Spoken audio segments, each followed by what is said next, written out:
Hello students, आज का हमारा अध्ययन का विषय है संधियों की समाप्ति, टर्मिनेशन ऑफ ट्रीटीज।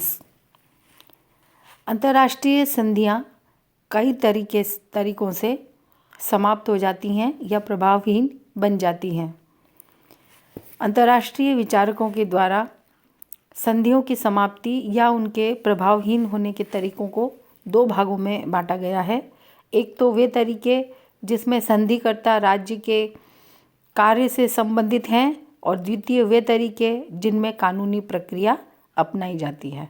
दोनों प्रकार से भंग होने वाली संधियों के कारणों का जिसका हम अध्ययन कर सकते हैं वो कारण बहुत से होते हैं।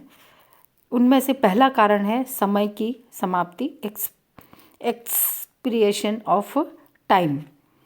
समय की समाप्ति से तात्पर्य यह है कि एक संधि जितने समय के लिए की जाती है उसके पूरा होने पर वो संधि समाप्त समझी जाएगी। और कुछ संधियों में ही यह प्रावधान होता है कि अमुक घटना के घटने पे संधि समाप्त हो जाएगी और जब वो घटना घट जाती है तो संधि समाप्त हो जाती है। दूसरा कारण होता है संधियों की समाप्ति का लक्ष्य पूरा होने पर, फुलफिलमेंट ऑफ द ऑब्जेक्ट।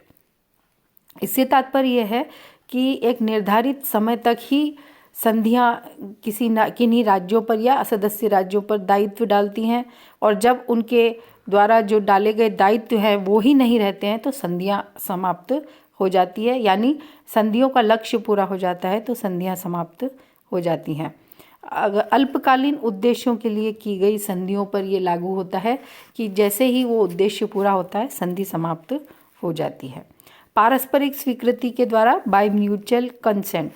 इससे मतलब यह है कि कार्यपालिका प्रकृति की संधि पारस्परिक स्वीकृति के बाद में समाप्त हो जाती है और इसके लिए स्पष्ट रूप से घोषणा भी की जाती है कि हम दोनों ही या जो सदस्य राष्ट्र हैं वो आपसी सहमति से संधि को समाप्त कर रहे हैं।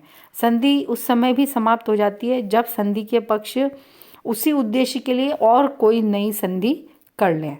संधि तब भी समाप्त हो जाती है जब कोई पक्ष संधि के अधीन अपने अधिकारों का त्याग कर देता है, तो इस तरह से संधि उसके राज्य के लिए समाप्त हो जाती है। अवसायन की घोषणा यानी डिनंसिएशन।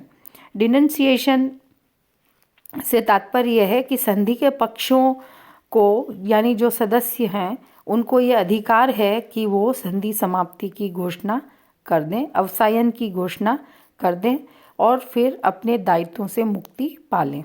इस घोषणा के अंतर्गत एक राज्य संधि के दूसरे सदस्यों को ये सूचना देता है कि वो संधि से अलग होना चाहता है और वैसे साधारणतया संधि में भी इसके लिए प्रावधान होता है और उसी के तहत किसी सदस्य राष्ट्र के द्वारा ये कार्य किया जा सकता है।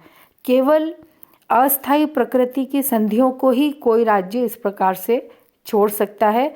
विशेष रूप से व्यापारिक और वाणिज्यिक संधियां यानी जो व्यापार के लिए बनाई जाती हैं, इस प्रकार की संधियों को समाप्त किया जा सकता है या तोड़ा जा सकता है। आधुनिक बहुपक्षीय जो अभिसमय हैं उसमें भी संधियों के समाप्ति की घोषणा से संबंधित धाराएं होती हैं और कुछ समय के बाद में उसके अनुसार कोई राज्य उनका त्याग कर सकता है और कम से कम इसकी सीमा लगभग 1 वर्ष तो रखी ही जाती है कि 1 वर्ष के बाद में कोई भी सदस्य राज्य उस संधि से बाहर हो सकता है। जब किसी संधि के खत्म होने की घोषणा एक के बाद एक पक्ष करता चला जाता है तो उसका पालन करने वाले राज्यों की संख्या भी निरंतर घटती जाती है और इस प्रकार संधि अपने आप ही प्रभावहीन हो जाती है और स्वतः ही समाप्त हो जाती है। एक अन्य संधि की समाप्ति का कारण है आवश्यक शर्तों का अभाव, lack of certain essential condition. कुछ संधियों में पक्षों को यह अधिकार दिया जाता है कि अगर मूलभूत परिस्थितियां नहीं रहीं जिनके कारण संधि की गई थी तो संधि की अवसायन की घोषणा या संधि के समाप्त होने की घोषणा वो कर सकते हैं। यदि उन शर्तों को नहीं माना गया हो तो फिर वो संधि अपने आप ही समाप्त हो जाती है या सदस्य राष्ट्र को संधि समाप्त करने या संधि के बाहर निकलने का अधिकार होता है। राज्य की समाप्ति, डिसोल्यूशन ऑफ स्टेट। अगर कोई राज्य ही समाप्त हो जाए, दो पक्षीय संधि है, उसमें से एक पक्ष समाप्त हो जाए या हार जाए या अन्य किसी राज्य में विलीन हो जाए, तो वो संधि स्वतः समाप्त हो जाती है। जैसे 1805 में संयुक्त राज्य अमेरिका ने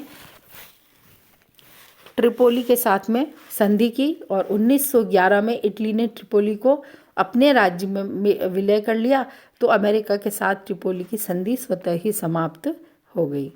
संधि की परिस्थितियों में परिवर्तन। इस सिद्धांत के अनुसार संधि करते समय अगर परिस्थितियां अलग होती है तो और उसके बाद में संधि की परिस्थितियों में परिवर्तन हो जाता है तो संधि समाप्त हो जाती है। वास्तव में हर संधि में ये एक शर्त निहित रहती है कि परिस्थितियां अगर ऐसी ही रही तो संधि लागू रहेगी। किसी कारणवश अगर गंभीर रूप से परिस्थितियों में परिवर्तन हो जाए तो संधि प्रभावहीन हो जाएगी और कोई भी राज्य इस आधार पर संधि के दायित्वों से छुटकारा पा सकता है। वास्तव में इतनी गंभीर स्थिति में परिस्थितियों में परिवर्तन प्रायः कम ही होता है, इसलिए इस आधार पे संधि का अवसायन कम ही होता है। उत्तरकालीन निरर्थकता के कारण भी संधि समाप्त हो जाती है। Subsequent violence. निरर्थकता का मतलब यह है कि संधि उचित है लेकिन कालांतर में परिस्थितियों के कारण अगर वो अनुचित हो जाती है तो संधि समाप्त हो जाती है। ये परिस्थितियां हो सकती हैं जब एक राज्य अन्य राज्य में शामिल हो जाए, विलीन कर ले अपने आप को, तो अंतर्राष्ट्रीय कानून के अनुसार संधि के दायित्व उस राज्य के ऊपर नहीं आते हैं, वो संधि वहीं समाप्त हो जाती है। संधि अपना कानूनी प्रभाव खो देती है। जब संधि के दायित्वों को संपन्न करना असंभव बन जाए तो भी संधि अवैध मानी जाती है और ये असंभवता अगर अस्थायी है, कुछ समय के लिए स्थगित हो जाती है तो संधि फिर कायम रहती है, लेकिन अगर ये स्थायी स्वभाव की है तो संधि भी खत्म हो जाती है। जब संधि का उद्देश्य उसे पूरे किए बिना ही प्राप्त हो जाता है तो भी संधि अवैध बन जाती है, क्योंकि संधि किसी उद्देश्य को प्राप्त करने के लिए बनती है और अगर वो उद्देश्य कहीं और से पूर्ण हो रहा है तो राज्य उस संधि को मानना नहीं चाहता है। इस प्रकार संधि समाप्त हो जाती है। संधि रद्द हो जाना, कैंसिलेशन। कुछ संधियां विशेष परिस्थितियों में रद्द की जा सकती हैं। ये विशेष परिस्थितियां हैं कि अंतर्राष्ट्रीय कानून प्रगतिशील है और जब संधि की गई थी तब अंतर्राष्ट्रीय कानून की उस समय के अनुरूप थी, लेकिन बाद में अगर इसमें परिवर्तन हो गया है तो इस असंगतता के कारण संधि को समाप्त कर दिया जाता है। जब संधि का एक पक्ष उसका उल्लंघन करे और दूसरे पक्ष की इच्छा है तो वो इसको आधार बनाकर संधि को रद्द कर सकता है।